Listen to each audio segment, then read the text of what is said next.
It's Mon Mothma's HoloNet, and we're just posting on it. Welcome back to Mothma News on our 50-day countdown to Andor Season 2. Today is day 39, and I have to issue a small apology. I messed up. Happy belated birthday, Kathryn Hunter, aka Eedy Karn. I meant to do this birthday video yesterday, and I did not. So that's on me. Really glad I'm not Cyril, because then I'd have to deal with the, you can't even remember your own mother's birthday comments or something like that. I don't know.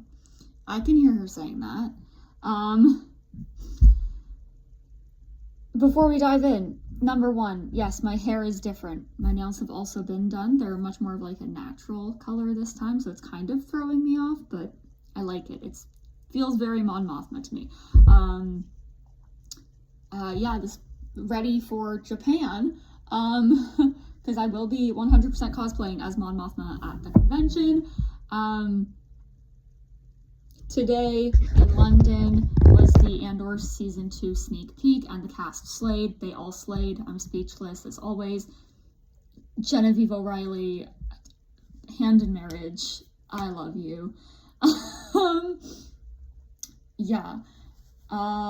Moving on to the actual topic of the day.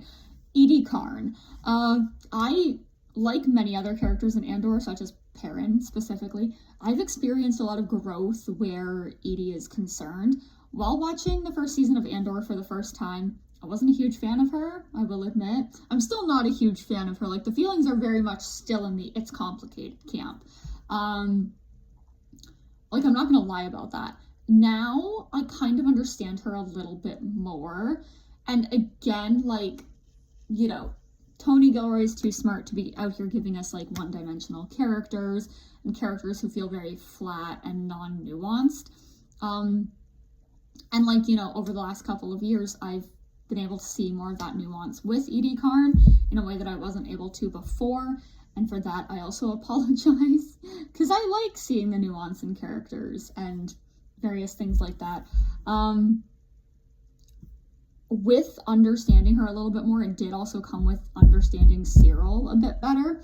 And I know that may sound weird, but, like, hear me out. Because when you learn about, like, one character in a dynamic, you kind of also learn about the other character in the dynamic, or characters in the dynamic. Like, when I was trying to figure out Perrin, a lot of that had to come with, like, you know, the more I understood Mon, the more I also, like, came to, like, understand Perrin and all of that. So it was, like, very much like a double-edged sword, because I'm like, I don't care about Perrin, but now I don't hate him as much as I used to, right? And, like, so it can lead to, like, a breakthrough about the other character in the dynamic as well, when you understand one of them. And, like, you know, Emily, who I had as a guest talking about Cyril, we were talking about how Kyle Solar and Kathryn Hunter spoke about the backstory of the Karn family together, and how, like, Cyril's dad, like, left them, and it's a whole thing with that. And that's probably lead to, you know, coming as somebody who comes from I'm a child of divorce, bro. It can definitely, like, cause a lot of tension between the child and the parent, especially if the child takes after the parent that left in any way. Like, for me, for example, there are some things that I have in common with my dad that I'm like, my mother 100% like hated this about me, even though it was, like, things that I couldn't really help. And so, like, Eedy obviously has, like, abandonment issues that have just never really been addressed, because if we had therapy in Star Wars wouldn't be a thing. Could you imagine, though, being a therapist in the Star Wars universe? Like, do you know how much money you could make? Those people are all traumatized and messed up. Right. And so those abandonment issues that she faces because of the fact that, you know, her son's father left it's not going to be helped by her son also leaving and going to work on another planet, and, you know, barely contacting her until he needs something, like a place to live after losing his job. And, like, yeah, Cyril should be able to 100% reach out to his mother to be like, hey, I need your help. You're my mom, right? Because hot take, parenting does not end when the kid turns 18. Like, you chose to bring that person into this galaxy. You're gonna be responsible for them for a long time. Now, the responsibility isn't as strong when they're an adult as when they are a child, but you still brought that person into the galaxy, and they are still your child, right? And like, this isn't me defending Eedy at all, but I fear we all do know somebody that should reach out more often and doesn't really, unless they need something or want something.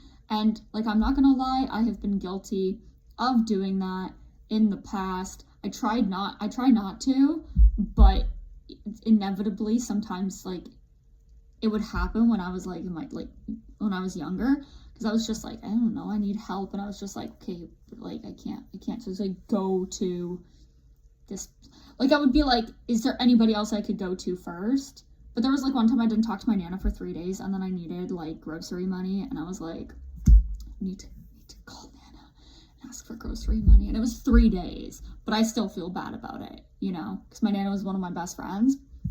Anyways, but like, I've also been on the other end of that. Like, I've been in both Cyril and Eedy's position there, right? Although I think that I was a better grandchild in a lot of ways than Eedy sees Cyril as a son. Let's not get into that. But, I think that Eedy is very nuanced, and she's gone through it. She's lived through a lot. She's just trying to survive on Coruscant. It's not a fun time. And like, while I don't think that she's the best mother or necessarily does things for Cyril out of love or like the goodness of her heart, I think that she wants him to be successful at the end of the day. She wants him to be able to stand on his own feet, like his own 2 feet, right? Because I feel like that's what most parents want, right? Like, she wants to be part of his life, but she also wants to be like, hey, like, you be independent, right?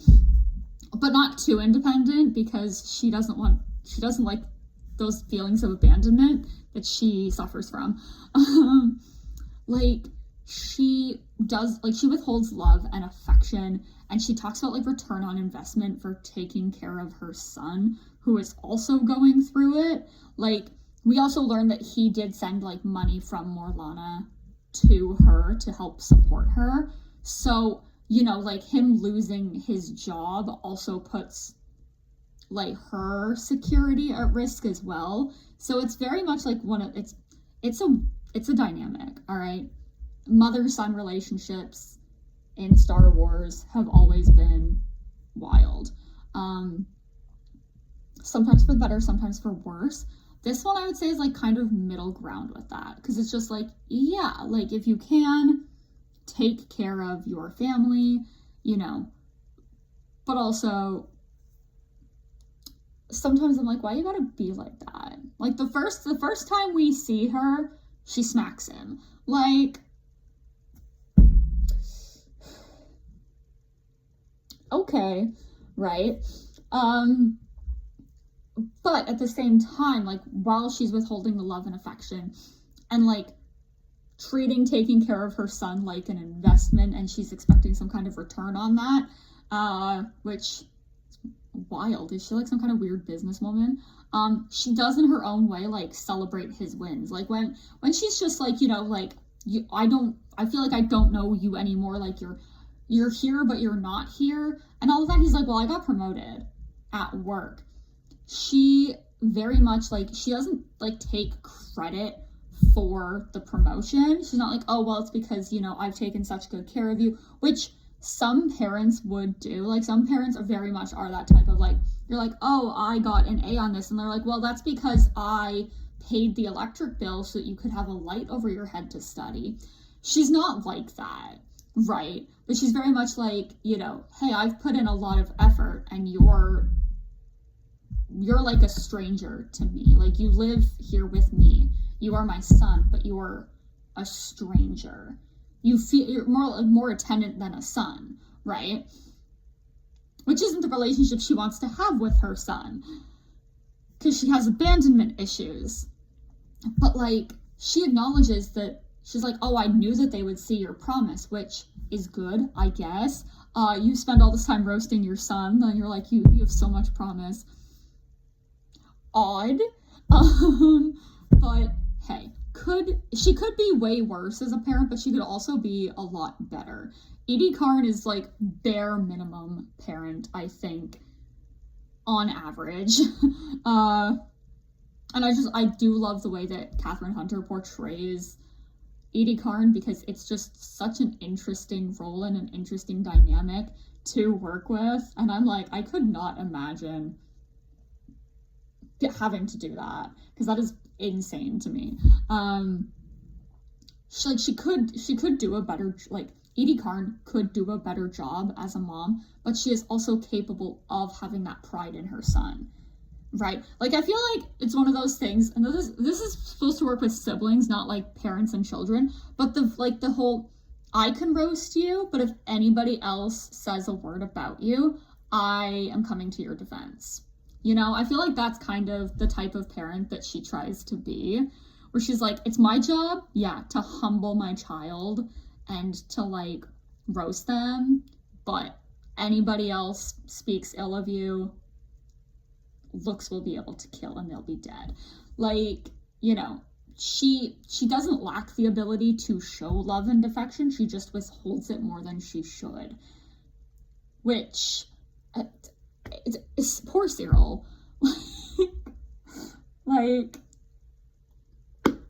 again, very fascinating character, because usually in Star Wars, when we have, like, a mother character, she is very much, like, you know, very into taking care of that child that is hers, right? Shmi was very, very close with Anakin and loved him dearly. Beru treated Luke like a son, and she loved him, right? We have, like, all of these other, like, mother-son relationships in Star Wars that are pretty darn good. It's not as good as, like, the father-daughter relationships in Star Wars, because those eat every single time, but it's still nuts the way that it's just, like, wow, this is unlike any of the other, like, mother-son relationships that we've seen. In season 2, I really hope that we get to learn more about her. I really hope that we're gonna get to see more of her and Cyril interact, which most likely. I hope that she is also more loving towards Cyril and appreciative of, like, what he's trying to do, which is just, you know, like, he's trying to be a good person in his mind, and I think she should be more supportive of that. It's probably not, like, it could get a lot worse, though, because if he turns around and defects, that could definitely damage his relationship with his mom even further. But anyways, from trailers and other promotional material, we know that she gets to meet Dedra, which I'm really looking forward to that, because I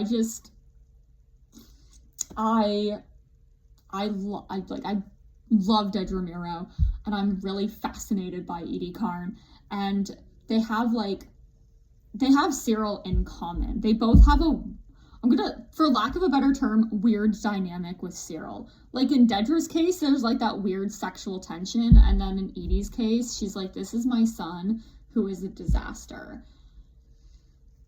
I want to know, like, I want to see the scenes between the two of them, even if it's just one, because I'm like, this is gonna be so good, because nuts. It's just gonna be hilarious. Like, what are they gonna talk about? Like, obviously Cyril's gonna come up, but how bad are the roasts gonna be?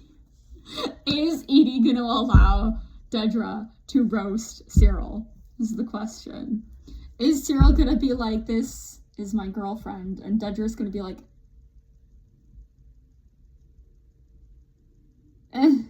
no.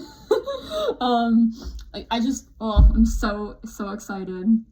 I think that Eedy would be like, wow, my son actually has spoken to a woman, and she didn't shove him in a rubbish bin. So that's a win. I need to meet this girl. And then she meets Dedra, and Dedra's just like, I'm running off of coffee and spite right now.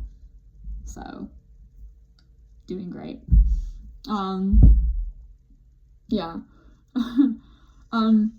Once again, Eedy Karn is just someone that I find absolutely fascinating. Kathryn Hunter is a wonderful, wonderful, talented actress, and I'm grateful that Star Wars was able to book her.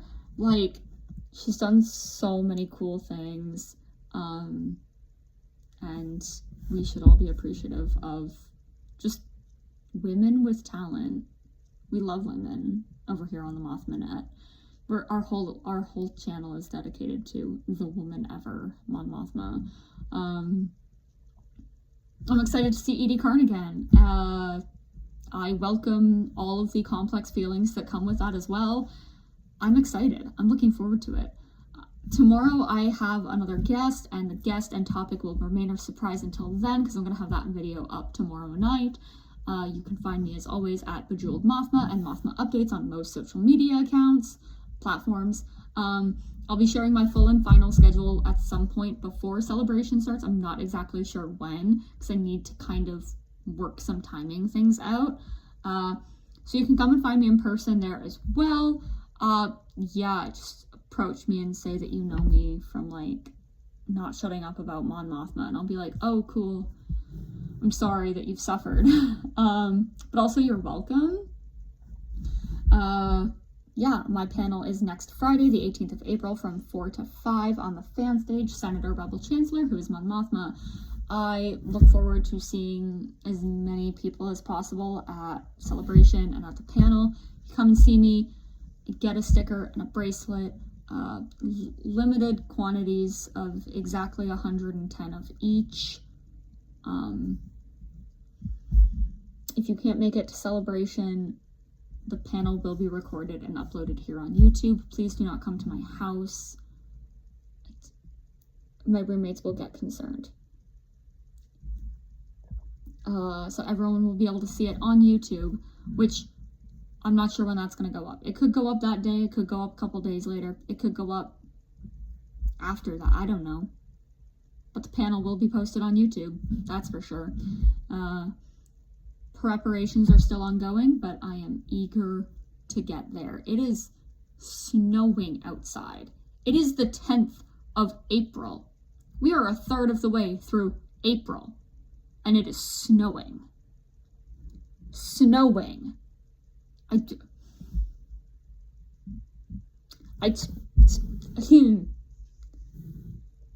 do not like this weather at all.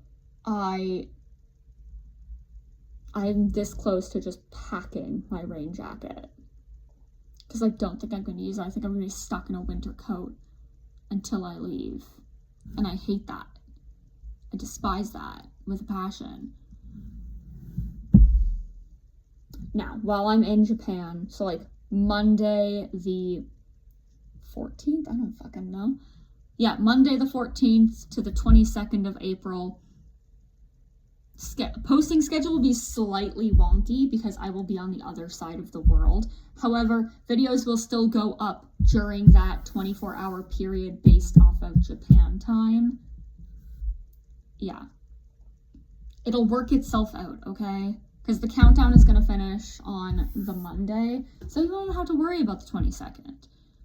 I might post a video on the 22nd just to start off the Andor Season 2 playlist, but that would be first reactions, and it would be posted in Canada time. Unless something magical happens, and I get to see it early at Celebration. Still living in Delulu. They have to let me. I'm Mon Mothma. Thank you, friends, and may the Force be with you.